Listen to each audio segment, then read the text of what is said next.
What is up, guys? Falcon Mac again, and today we are working on a 2012 Chevy Cruze that we have a check engine light. Code is P0171. So I'm going to show you what's wrong with this particular car, and we're going to go ahead and fix it, so stay tuned. Alright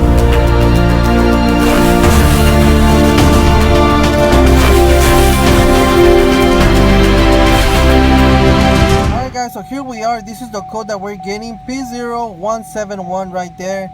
It is fuel trim system lean malfunction. Let me explain to you what this code means. So a fuel system lean code basically means that you're not getting enough fuel to the vehicle or to the car. Now, let's think about this.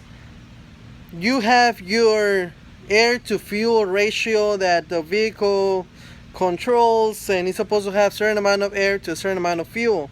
So the code telling you that you don't have enough fuel could also mean that you have too much air. So it all goes hand to hand. This code could mean that you have a bad fuel pump because you're not getting enough fuel to the engine. Could also mean that you have a clogged fuel filter because you're not getting enough fuel to the engine. But it could also mean you have a vacuum leak somewhere and you're sucking in extra air into the engine that the mass airflow sensor isn't accounting for.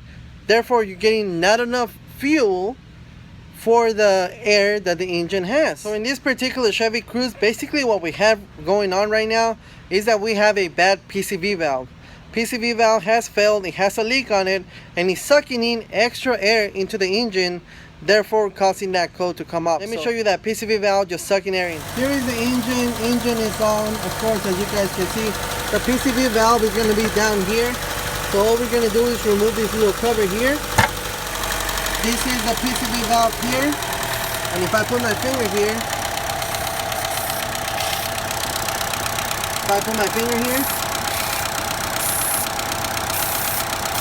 you can hear the air being sucked in through that valve right there. So we have a bad PCV valve.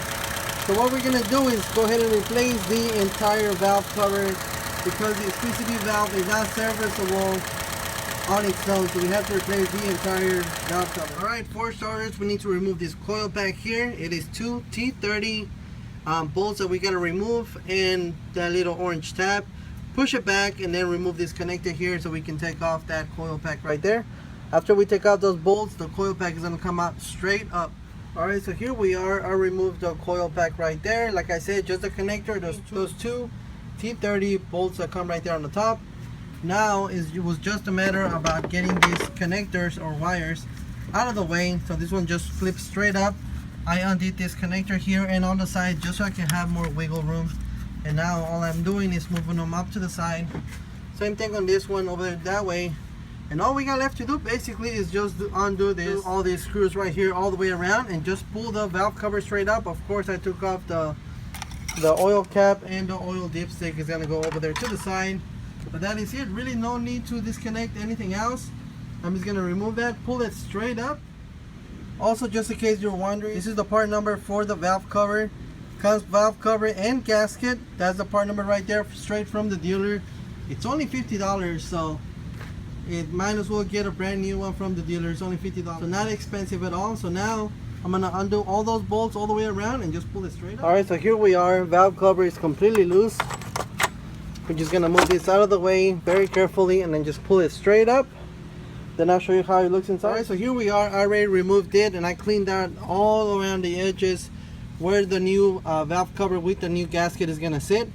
If you want to go ahead and replace your spark plugs where you're here, I already did this. I did it in another video. I'm gonna link it down there in the description if you guys want to see it. But if you guys want to do it while you're here, might as well if you haven't done so. So now I'm just going to put the new valve cover very carefully, making sure that the gasket under the valve cover doesn't come out of place as I'm pushing it in. After that, I'm just going to retighten all the bolts, and that is pretty much it, guys. Alright, so here we are, car back on, valve cover back on. No noise at all coming from the PCV valve. So there you go. Good PCV valve on, and the issue should go. Well, there you go, guys. All that I have left to do is clear the check engine light with an ODB scanner, and that is it. If you don't have one, you can disconnect your battery, wait for like a couple of minutes, and then it should clear it right out. But that is it. Check engine light should be gone. PCV valve is no longer leaking, so there we go. Our problem is fixed. Alright guys, well, I really hope you guys enjoyed today's video. Don't forget to thumbs up, subscribe, hit that bell for me. I will catch you guys on my next video. Thank you for watching, and you guys have yourselves a great day.